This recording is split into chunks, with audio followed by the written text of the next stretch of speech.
Hello, Vinicius and Rob. Hi. Hello, John. Hello. How are you? I'm good. How's it going? I'm great. Besides the challenge that we have been facing on this moment, okay. yeah, exactly. It's a weird time, but yeah, hopefully we can things get back a little bit soon. But Yes. yeah, it is what it is.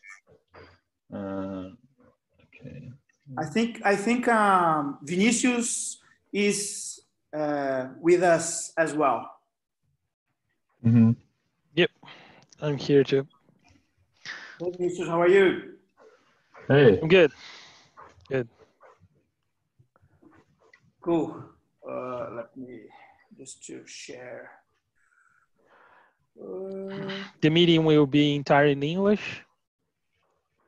No, in Portuguese. Okay. Yeah, the slide is in English because that's my that's my weakness. But Okay. yeah, the talk will be in Portuguese. That's good.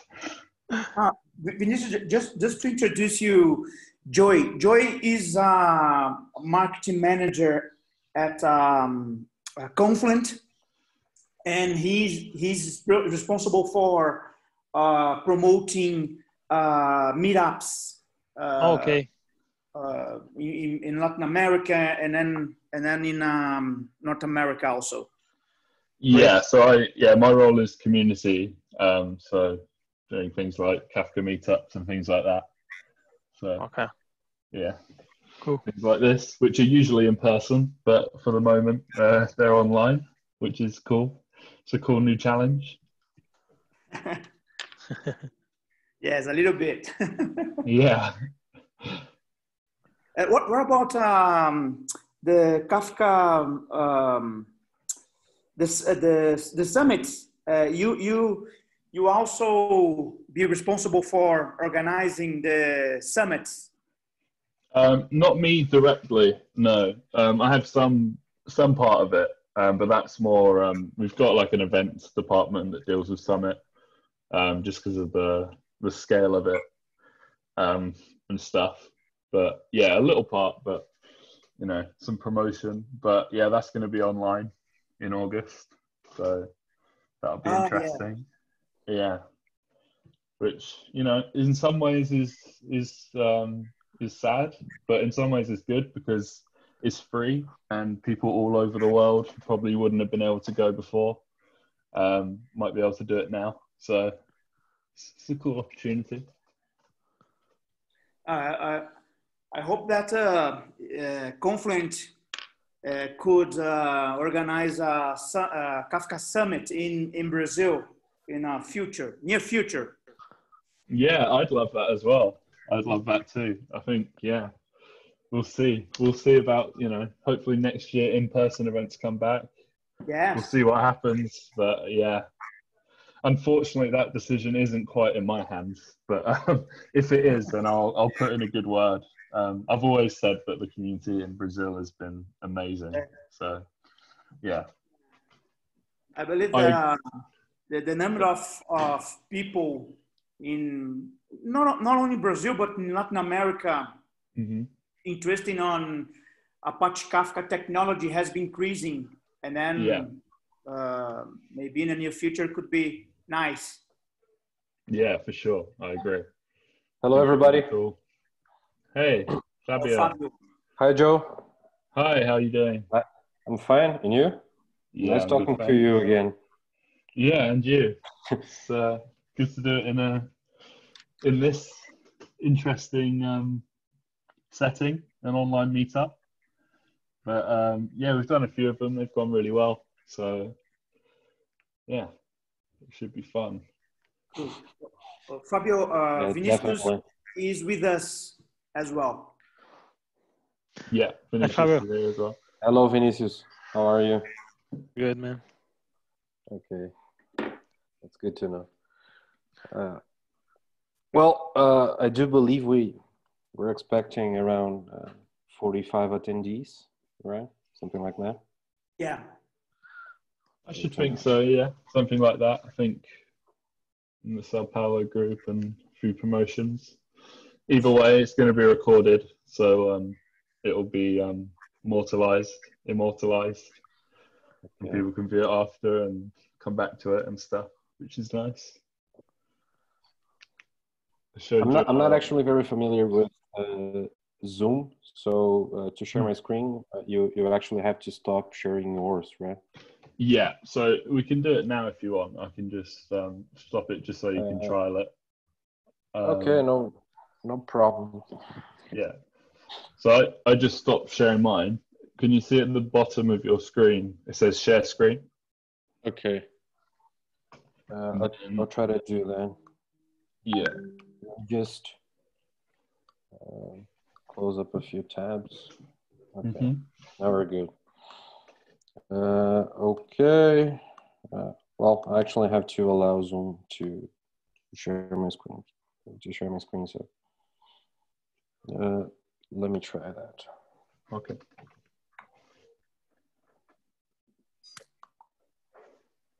I'm actually gonna have to close my application here, so I'm gonna do that and sign in again. No worries. We got a bit of time. We got 10 minutes or so. So yeah, no worries.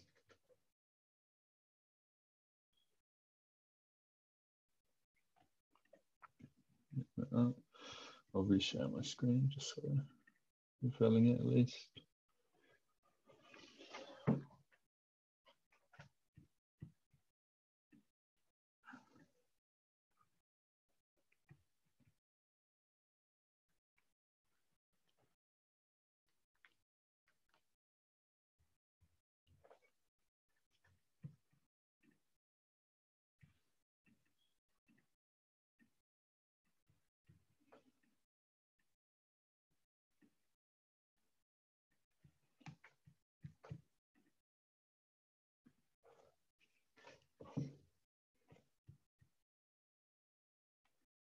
Well, I think now we're good.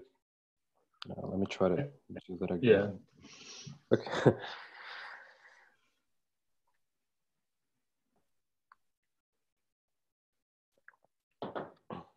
So how's everything in Australia, Joe?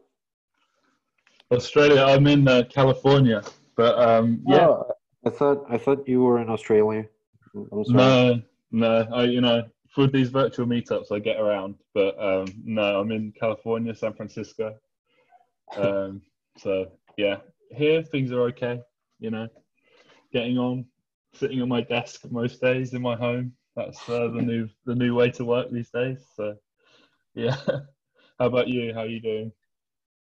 We're fine here. We're also a little locked down, so everything's bound to get a little weird in the near future. But I do believe that the measures taken by our government here in São Paulo were kind of awkward in the sense that there's a specific schedule for cars to go out on the street, and you do have a lot of things that actually rose the amount of people getting together. So well, it's kind of awkward to know what's going to be in the near future. So yeah, exactly. And I guess that's shared in a lot of places. Like I live in America, but I'm from England, and I know in England everyone's very confused about what to do, and they're just all a bit stuck, not sure where to go or where they can go, and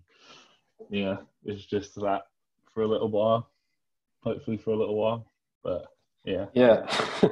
Unfortunately, we don't have a lot of options since there are no vaccines or anything like that. Yeah, but the world changes. We're adapting and doing things differently sometimes. Like I'm learning these virtual meetups. I'd never done any before, and yeah.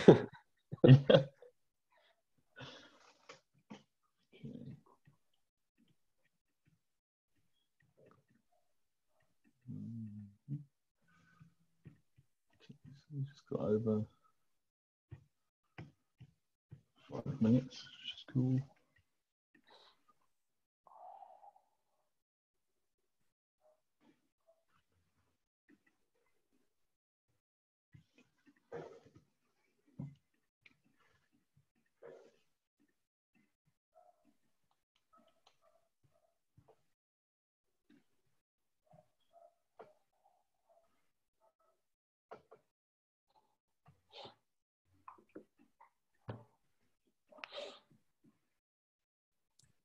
Mm.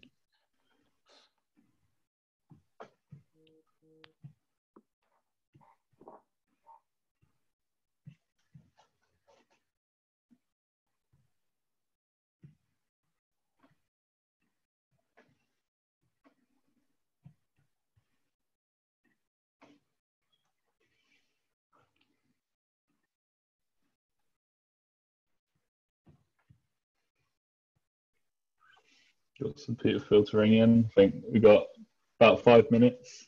So, right, chat. If anyone wants to talk about what they're doing with Kafka in the chat, or if they want to unmute before the talk, they can. Just as we warm up. Good. So we're going to present the case in English or in Portuguese. Are there any recommendations in that sense? I think you can go on, Rob. Sorry. Yeah, no. I think it's Portuguese is better than in English. Okay. Mm-hmm. Okay. Yeah. Good. It's a good way, Joy, to learn a little bit about Portuguese. Yeah. I know a tiny bit, but and it's good. We'll have the recording, so it'll be something available for people. And there are plenty of talks in English, so we don't need another one. You can do it in Portuguese. Yeah, in order to organize Kafka Summit here, you're probably going to need to learn some Portuguese.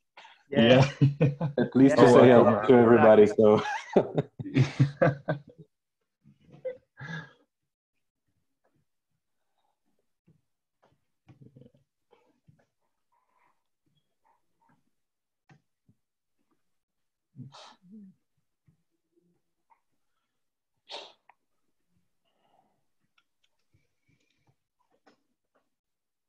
Well, I think we have more 3 minutes. We can start the we can start. presentation. Mm-hmm. Yeah. So Fabio, I'm going to unshare I think I've unshared my screen now, just so you can try give it a go, just to make sure it works. Still not able to do it? Not yet? Oh, no, you're not a co-host. I just made you a co-host. Okay. Now you can try. Thanks. Oh, I think now we're good.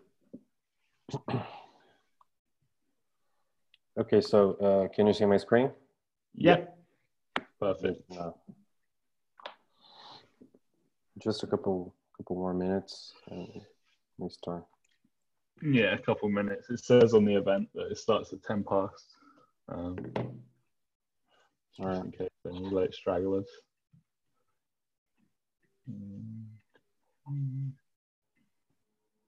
I just tried to find the best virtual background here. Oh. It's like a galaxy. Oh man, it's just I like nice. it. That's a very nice background. Yeah. How can I do something like that? I'm gonna try Just that. Go on the video settings and advanced. There is a virtual background on settings. That's way too much technology for me, so I'm gonna give it a try later.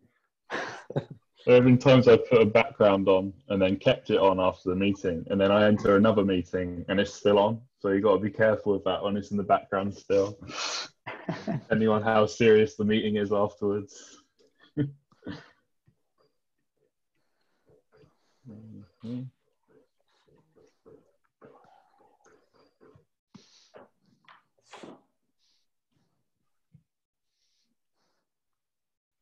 Okay.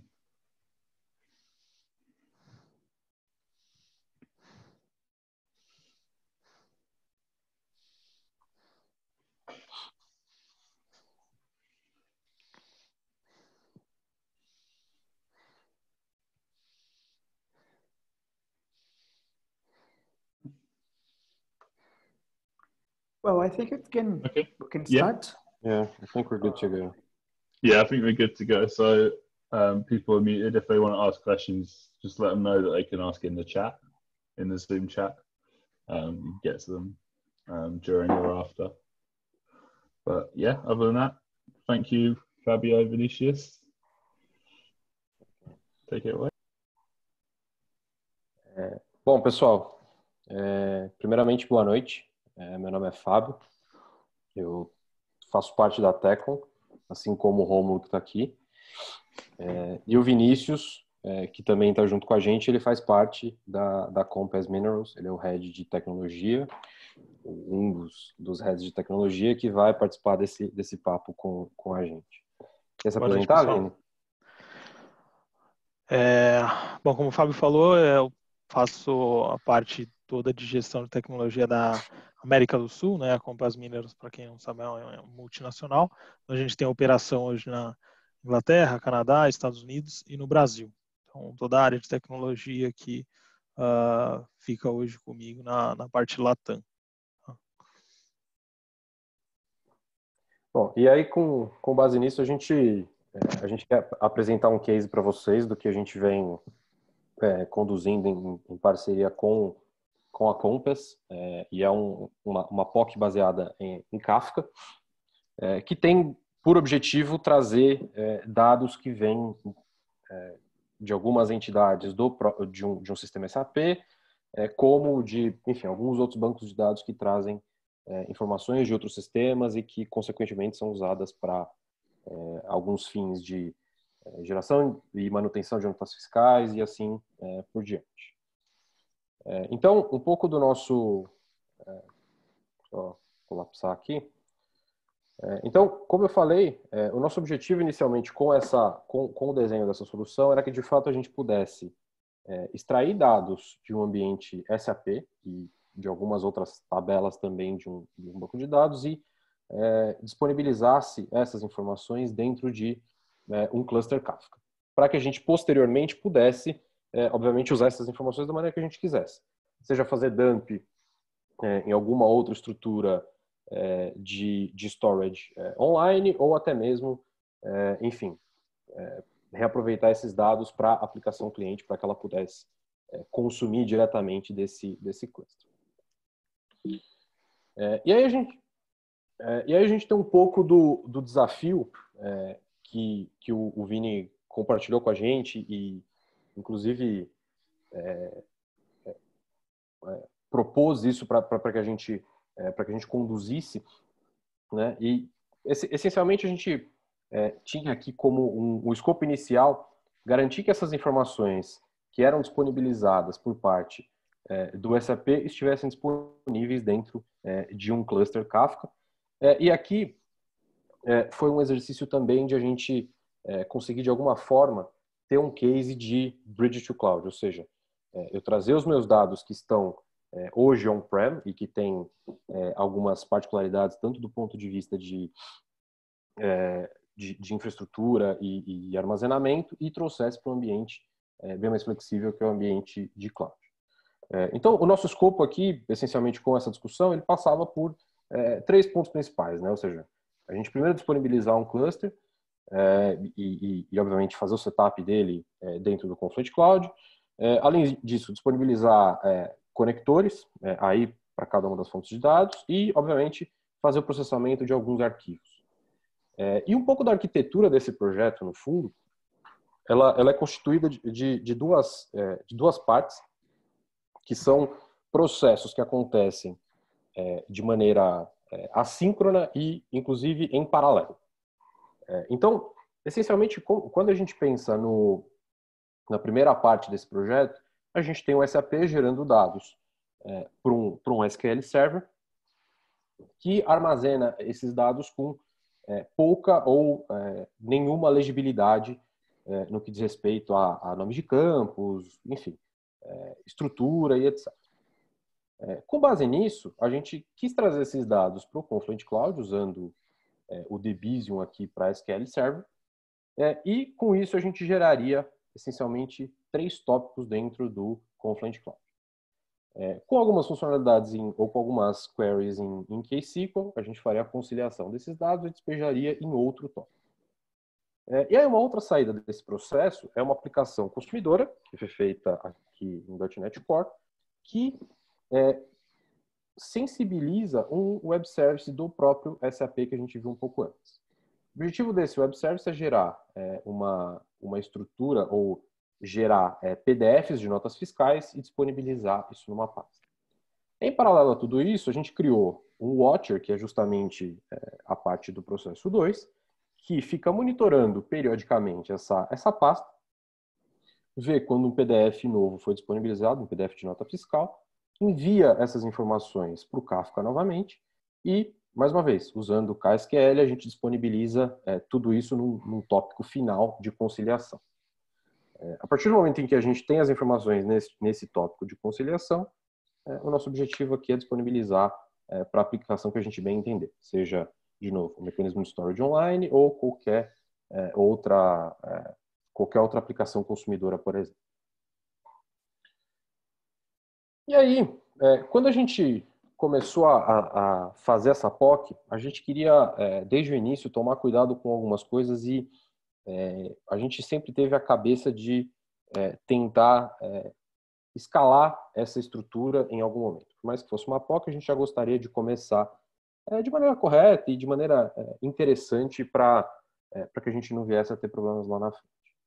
E um dos principais pontos que a gente propôs logo de início é uma coisa que normalmente a gente nem pensa, inclusive, quando vai fazer a manutenção de um cluster Kafka, que é relacionada à nomenclatura de tópicos, né? Como que a gente organiza esses tópicos dentro da nossa estrutura e como que a gente acaba disponibilizando essas informações tanto para a aplicação produtora quanto para os possíveis consumidores.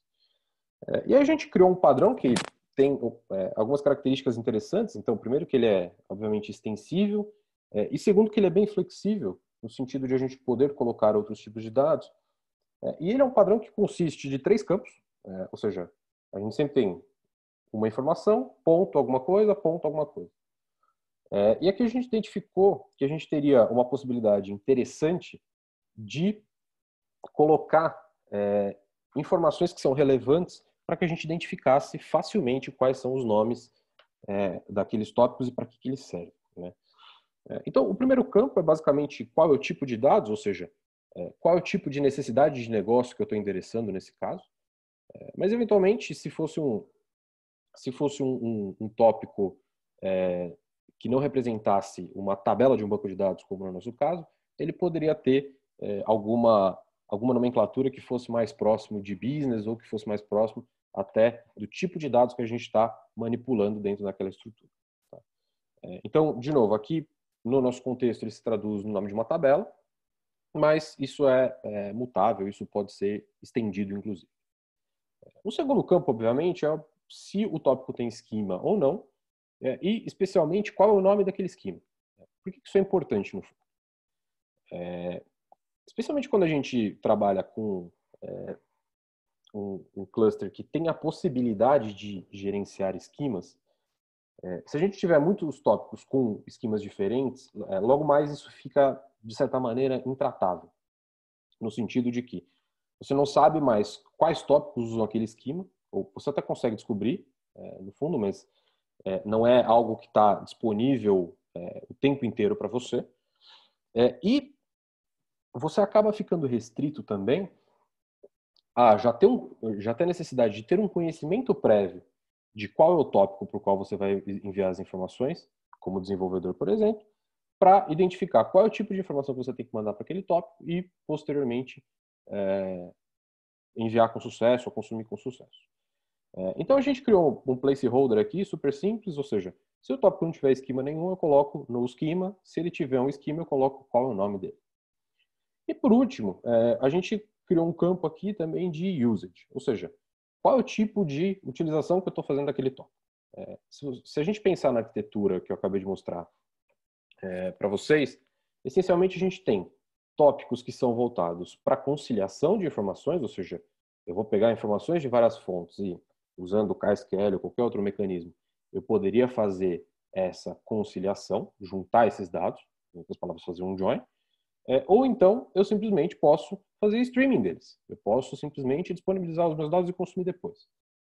Então a gente trouxe aqui um modelo de metadados que funcionou no contexto desse projeto para a gente nomear os tópicos. Então, é um padrão extensível, à medida que a gente for precisando, a gente pode ir aumentando a quantidade de campos, mas isso já traz uma legibilidade um tanto quanto grande ali, tanto para o nosso cluster, quanto para as aplicações ou, enfim, entidades que vão interagir com. Aí o próximo ponto é relacionado à questão de producers. Então, a gente teve algumas preocupações aqui que foram principais e, essencialmente, a gente focou em três pontos, né? Primeiro, como a gente fala de um ambiente cloud, a gente não tem, talvez, uma necessidade tão grande assim de ter uma replicação infinita. Ou seja, eu não precisaria ter 10 ou 15 réplicas. Em tese, eu já estou esperando que é um ambiente muito mais resiliente, que é um ambiente que vai ter potencialmente muito menos dificuldades de gerenciamento e de manutenção. Então, nesse contexto, como a gente sempre trabalhou com 3 réplicas, então a gente colocou aqui como política de ACS, ou seja, toda vez que eu envio uma mensagem para o cluster me devolve se aquela mensagem foi recebida com sucesso ou não. Então, a gente define uma política de ACS aqui de trabalhar com ACS para todo mundo. Isso, de novo, depende muito do caso de uso, depende muito do tipo de situação que a gente está incorporando, mas quando eu falo que eu tenho ACS para todo mundo, eu automaticamente estou querendo dizer que eu tenho a garantia de que a minha mensagem foi entregue para cada uma das réplicas daquele meu tópico. Outro ponto que a gente também toma cuidado aqui, muito por conta da estrutura que a gente está adotando e por essa assincronicidade dos processos, é a questão do sequenciamento. Então, com essa estrutura, essencialmente a gente definiu que requisições que forem enviadas para o cluster com informações, ou seja, com mensagens, elas vão ter que esperar até que as anteriores acabem. Então, em outras palavras, eu sempre tenho uma requisição que está em curso, ou seja, até a entrega para o cluster e até, eventualmente, a disponibilização dos meus ACKs daquela mensagem para a aplicação que está produzindo. E, automaticamente, com isso, eu garanto uma política de sequenciamento, dado que eu não corro o risco de ter paralisação. E, por último, aqui foi um tanto quanto até preciosista da nossa parte, mas de definir o tamanho máximo das mensagens, ou seja, a gente está trabalhando com PDFs, a gente serializa PDFs para enviar essas informações para o cluster, e existe um tamanho default, não só na versão da Confluent, mas de fato na versão open source. Então, é interessante que a gente defina qual é o tamanho máximo de mensagem que eu estou esperando para que eu não tenha problemas.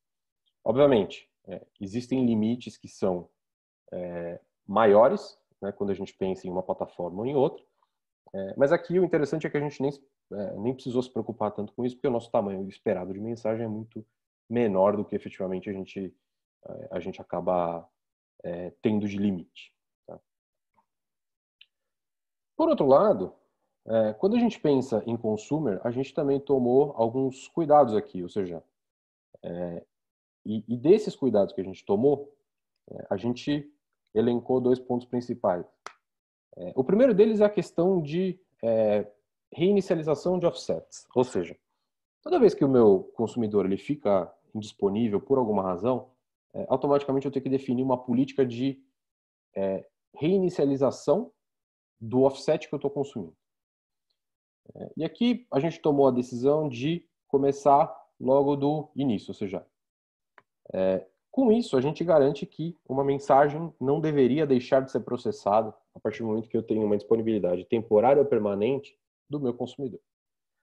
E, além disso, a gente faz commits manuais.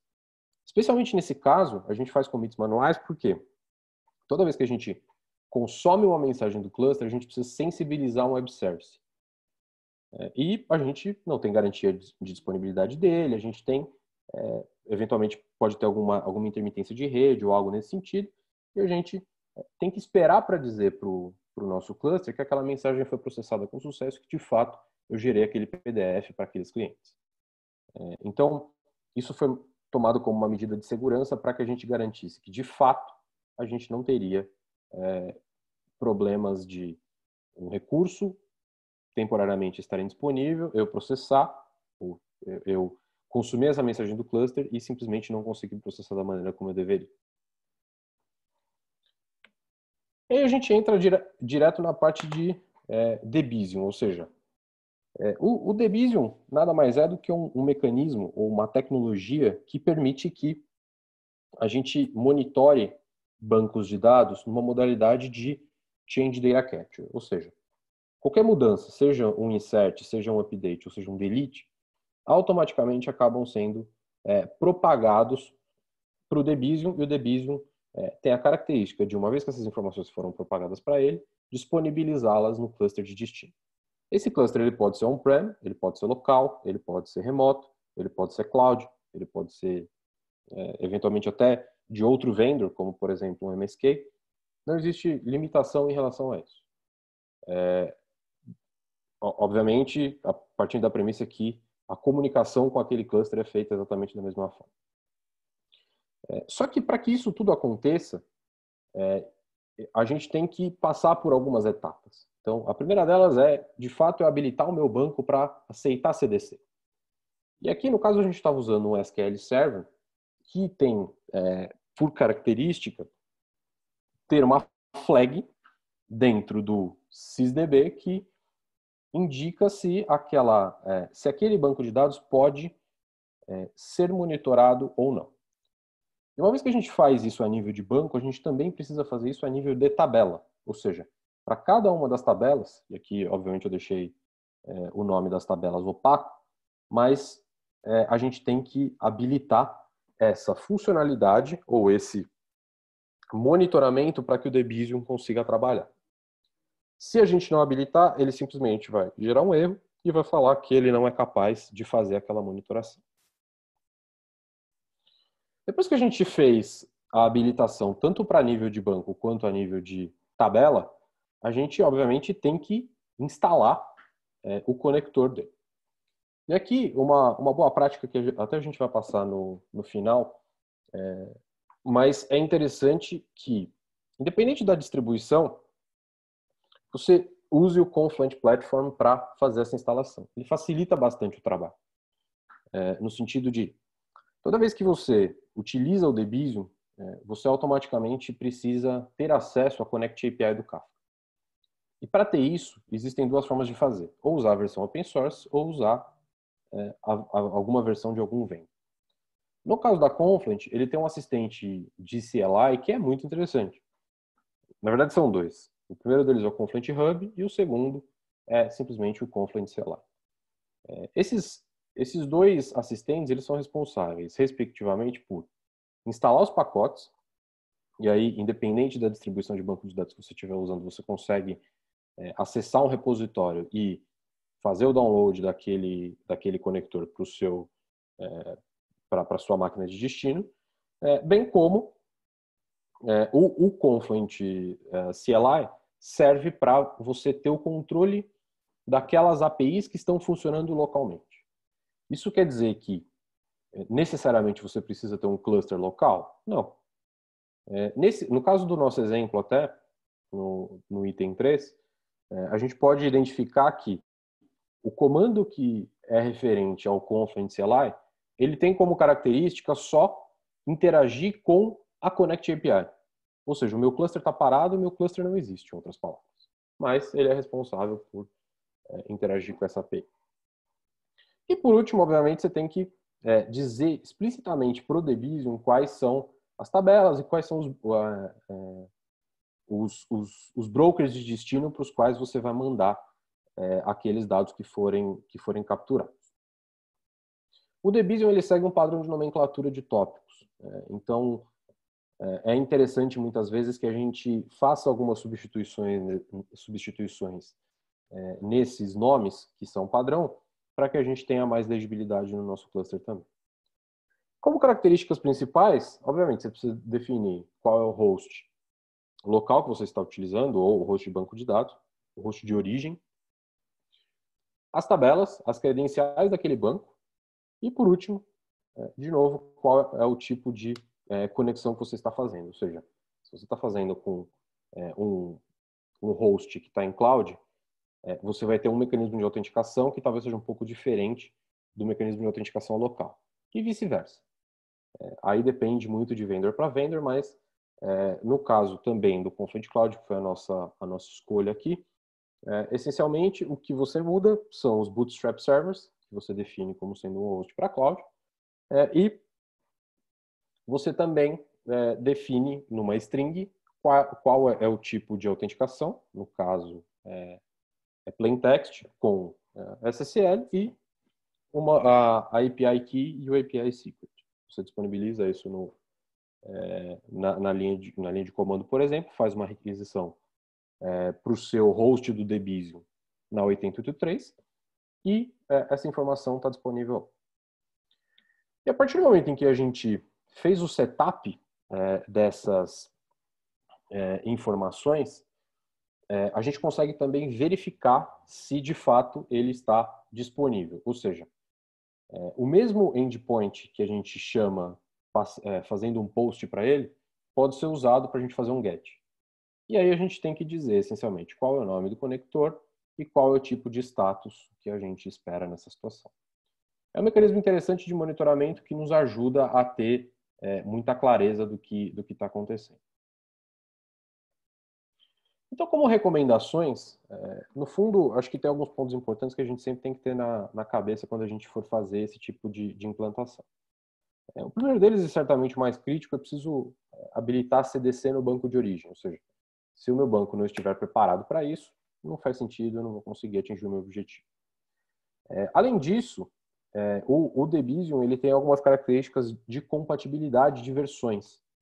Então, é interessante também que a gente sempre faça essa conciliação, porque, especialmente no caso de bancos relacionais, costuma-se ter muita diferença de uma versão para outra. Um ano mais novo, um ano mais antigo, enfim, versão Enterprise, versão Standard, e por aí vai. Então, depende muito do mecanismo de banco, mas isso costuma acontecer.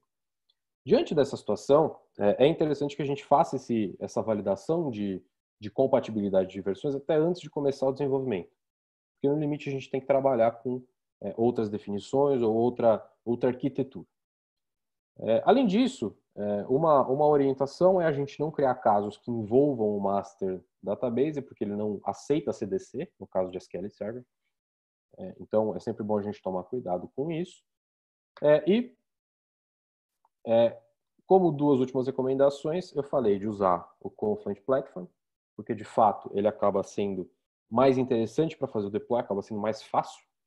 Ou seja, você faz um curl, pega o seu TGZ, descompacta e ele está disponível ali para você com tudo que você precisa para utilizar. E por último, como recomendação, eu coloquei uma alternativa de aplicar transformações em nomes de tópicos. Ou seja, o Debizium ele gera tópicos dentro de um Kafka com uma nomenclatura padrão. E essa nomenclatura é sempre o server name, qual é o meu database name e qual é o nome da minha tabela. É sempre essa concatenação de registros. No entanto, se a gente quiser fazer alguma alteração, a gente pode. Existem algumas transformações que a gente estipula quando a gente está fazendo o setup naquele endpoint que eu comentei, ou seja, você sempre busca o host do teu Debizium na 8083 e nessa situação você basicamente pode fazer essa substituição de duas maneiras. Ou você pode alterar pedaços desse nome por meio de uma regex pré-definida e aí cada um dos intervalos entre os pontos é um grupo de captura daquela regex. E você tem como outra alternativa fazer o roteamento dos seus dados para um tópico. Então, também é possível definir um padrão de nomenclatura para isso, para que você enderece ou faça esse roteamento de forma transparente. Ou seja, toda vez que você configurar um conector com aquelas características, independente do nome da tabela, ele vai fazer as substituições que forem pertinentes. Embora o primeiro caso eu tenha falado que funciona com uma regex, o segundo também funciona. No entanto, existem algumas diferenças, especialmente na maneira como ele faz a substituição, que faz com que o segundo método, que é justamente o de roteamento, seja um tanto quanto mais poderoso. Esse padrão de transformações ele está disponível no próprio site do Debizium, e existem uma série de transformações, desde transformações de dados até de nomenclatura de tópicos, enfim, algumas estruturas são relacionadas a tópico também, e elas são bastante extensas. Se eu não me engano, da última vez que eu vi, acho que são 14 ou 15 transformações. Isso automaticamente faz com que a gente tenha várias possibilidades de interagir com essa ferramenta. Esse era o caso de uso que a gente tinha para apresentar para vocês. É um caso de uso bem simples. A gente acabou até terminando um tanto quanto antes. Então, a gente pode levar em conta ou entender que, de fato, quando a gente se dedica a fazer algo que, ainda que seja simples, a gente consegue ter uma estrutura que é bastante interessante, né? Então, isso foi um caso de uso bastante interessante para a gente até, justamente pela aparente simplicidade, dado que a gente está trabalhando com várias ferramentas distintas dentro da suíte de Kafka, ou seja, a gente tem Debizium, a gente tem KSQL, a gente tem aplicações que são consumidoras de fato, e bem como a gente tem estruturas que são estruturas das quais esse caso de uso depende, ou seja, então a gente acabou criando uma composição bastante interessante que fez com que esse projeto, apesar de simples, trouxesse bastante essa união de tecnologias, né? Então, eu agradeço pela atenção de vocês. A gente vai ter um tempo agora para dúvidas e fiquem à vontade para perguntar. Vini, você quer complementar alguma coisa? Acho que eu vou colocar um pouquinho rápido os termos aqui, o porquê que a gente iniciou esse trabalho, acho que é legal. Bom, basicamente, como o Fábio falou, a gente tentou começar bem simples, tratando de uma tecnologia que a gente não estava familiarizado, mas tinha um desafio grande aí de toda empresa que o core não é tecnologia, nem é nativa digital, é tratar a integração entre sistemas legados e novos sistemas que estão entrando, né? Então, acho que o Kafka, ele vem muito bem dar esse fit, facilitando, né? Fazendo essa facilitação entre sistemas e integrações. Então, esse caso inicial é com SAP, porque a gente já tinha uma demanda meio latente de um sistema que a gente vai iniciar um trabalho. Então, é um caso que, além de ser uma POC para eventuais novos casos de uso, também já vai estar servindo para o início de um projeto mesmo que a gente está começando em breve, né? Então, só para dar um overview aí sobre o panorama do lado do negócio, qual que foi o gatilho para poder iniciar esse trabalho. Exato. E é um caso de uso até bastante interessante, de novo, no sentido de a gente conseguir levar dados que hoje estão on-prem para um cenário de cloud. Então, isso tem, acho que as dificuldades que estão relacionadas a tudo isso, de novo, desde questão de autenticação até outras situações que, felizmente, a gente não passou, de liberação de regra, firewall, enfim. Acho que esse processo, inicialmente, ele foi bastante simples nesse sentido, ou seja, ele trouxe uma tranquilidade para a gente, de a gente não ter que lidar tanto com questões que eram especialmente mais burocráticas nessa situação. Isso foi bastante...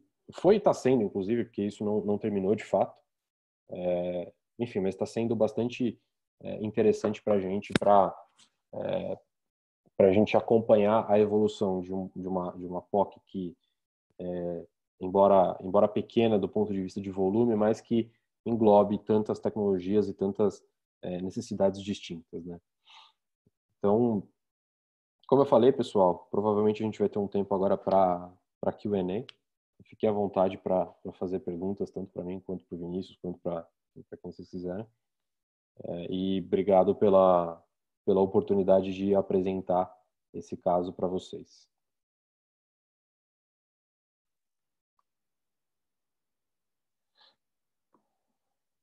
Okay. So if anyone has any questions, you can do them now or maybe later via Meetup. But everyone can unmute now as well.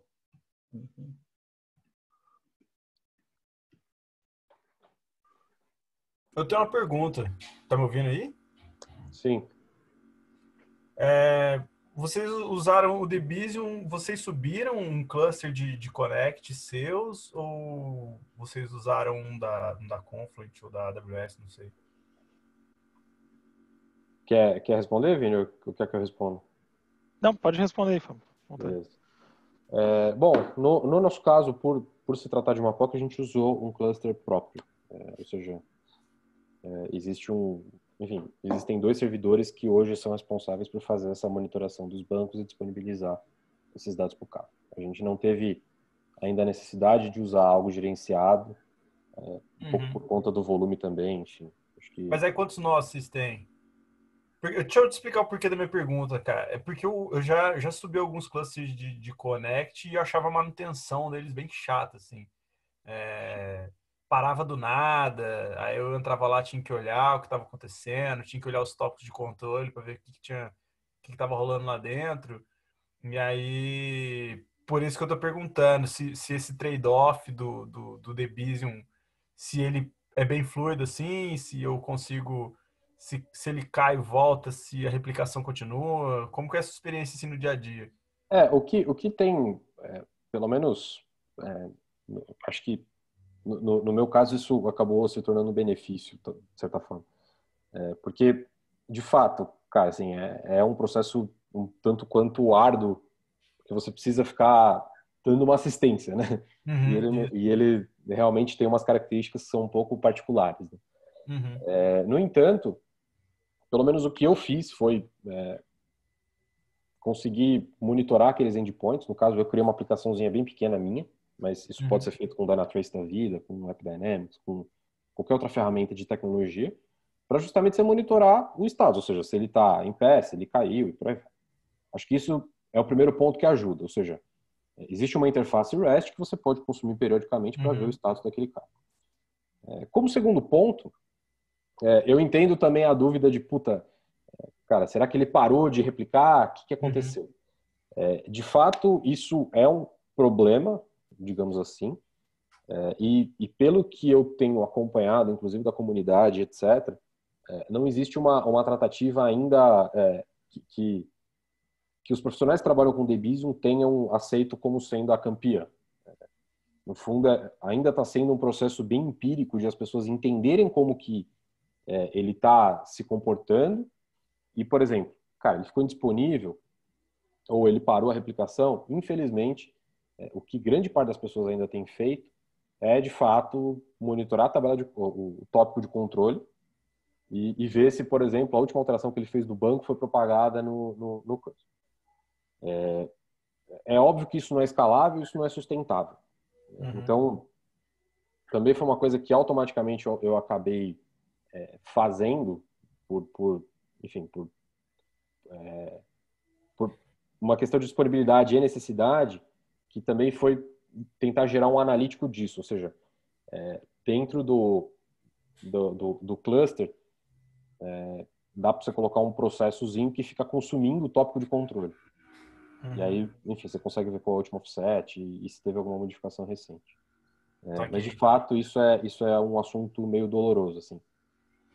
Esse é um dos trade-offs que a gente está pensando, cara, se vai usar ou não, justamente por causa dessa manutenção. Uma outra pergunta que eu tenho com relação a esquema, né? Se vocês tiveram alteração de esquema de remoção de coluna, de alteração de tipo, que são as alterações de esquema que são mais críticas, assim. Perfeito. Vocês usaram o esquema registry ou vocês fizeram... Ou vocês não têm esse controle, deixam o Debizium replicar. Perfeito. Enfim.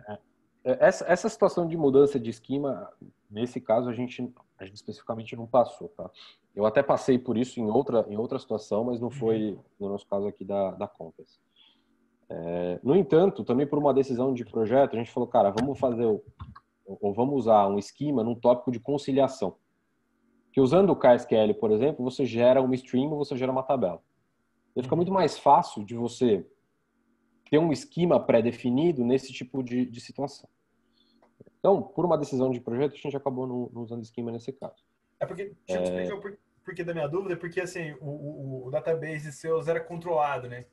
Exatamente. Aqui a gente usa, eu sou da Creditas, aqui a gente usa vários produtos, cada um tem seu database lá, e a gente precisa consumir informação desses caras. Perfeito. E aí, se o produto precisa evoluir a tabela, a gente não tem trava, assim, tipo, não vai evoluir. Então, a nossa plataforma tem que estar preparada para catar isso. Para entender isso e publicar essa informação atualizando esquema, atualizando tabela, propagar o Schema Evolution. Exatamente. Então, assim, acho que assim como o item anterior, e no fundo eles acabam estando um pouco relacionados, né? Se você tem uma mudança que é estrutural, isso vai aparecer no tópico lá de History Changes. Então, no fundo, acho que a grande dificuldade é justamente como eu saber se o que está no Kafka corresponde exatamente ao que está no banco. De novo, em particular, pelo que eu tenho visto, não existe um consenso no que é a melhor prática, ou seja, não é um problema ainda resolvido do ponto de vista de Debizo.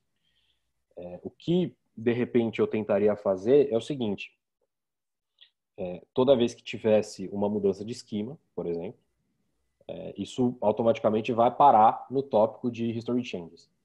Aí você cria um consumidor desse cara, vê qual que foi a mudança e atualiza o Schema Registry.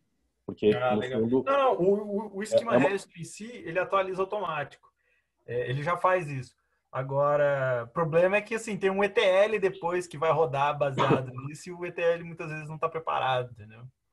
Ele faz, o Schema Registry faz, mas, enfim, acho que depende... Bom, ele faz, mas dependendo da situação, ele tem algumas limitações. Saquei.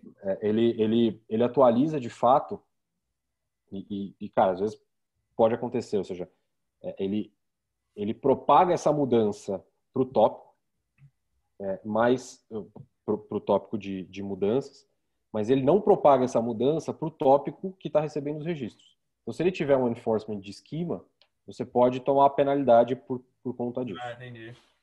Então, eu concordo contigo e de fato isso, enfim, é uma situação que pode acontecer. Agora, cara, para continuar no resto do seu pipeline, aí, infelizmente, acho que é uma questão de talvez também ter uma aplicação que seja consumidora que fique fazendo essa observação, ou seja, mudou o esquema. Beleza, então eu preciso mudar na entidade A, B e C. Então, você pode ter, posteriormente, bancos SQL fazendo isso. Esse de fato, acho que também é uma outra limitação de ter um pipeline muito automático. Porque amanhã depois você tem uma aplicação maliciosa que está escrevendo num banco NoSQL. E aí você muda o esquema do teu pipeline inteiro. Então, isso pode também, eventualmente, ser um problema. Cara, respondendo de maneira bem objetiva, assim, pelo menos pelo que eu tenho visto, talvez existam pessoas, mas eu estou bem próximo da comunidade, eu não vi ainda um consenso em como é a melhor forma de resolver esse problema. Legal. Não, obrigado, cara. Parabéns pela apresentação aí, curti. Isso. É até engraçado, porque o Debizium monitora, mas você não consegue monitorar o Debizium. Então, Tem assim, uma coisa de cada vez também. Exatamente. Então, é uma situação até um tanto quanto engraçada nesse sentido, mas de fato, eu não tenho visto consenso nesse tipo de. Eu também não. Eu tô indo mais assim, pegando uma ideia aqui, uma ideia ali, pra ver se a gente adapta o cenário nosso. A gente obviamente não só nesse projeto, mas em outros, a gente tem pegado esse tipo de coisa também. E acho que até um assunto legal, de repente, para trazer num próximo webinar, ou seja, o que a gente coletou de experiências e como que a gente pode resolver esse problema. Porque, de fato, assim, eu não tenho dúvida de que é um problema muito latente. Beleza. Valeu, hein? Obrigadão, hein? É isso, de nada.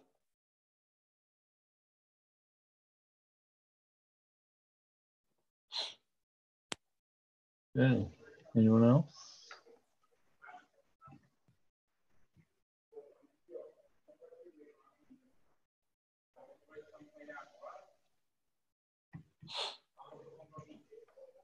Okay, I think that's it.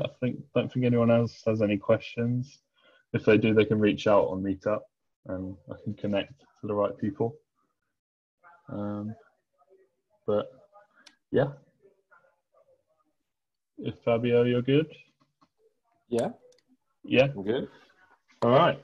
Well, thanks very much for your talk. It was great. It will be recorded, so we'll be able to put that up probably in the next couple of weeks, just as we go through our video team and get it edited and up and things like that.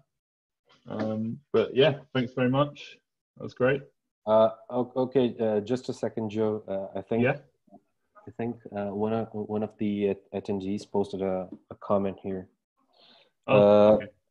Eu concordo e eu acho que uma evolução excelente seria garantir compatibilidade de esquemas antigos, ou seja, e talvez, de novo, seja um tema interessante para a gente abordar num próximo webinar, talvez com esse viés de manutenção do Debizium e retrocompatibilidade. Obrigado pela sugestão. Okay, so now I think we're good to go. Okay, sorry about that. I missed that question. But yeah, thanks a lot, Fabio. Thanks everyone for coming. And yeah, I'll put the recording up soon. And yeah, we'll be in touch. Yeah. So, thank you. Thank you. Thank you so much. Obrigado. Thank you, everybody. Falou, gente. Obrigado. Thank you, Joe. Have a good one. Obrigado, pessoal. Cheers. Bye-bye.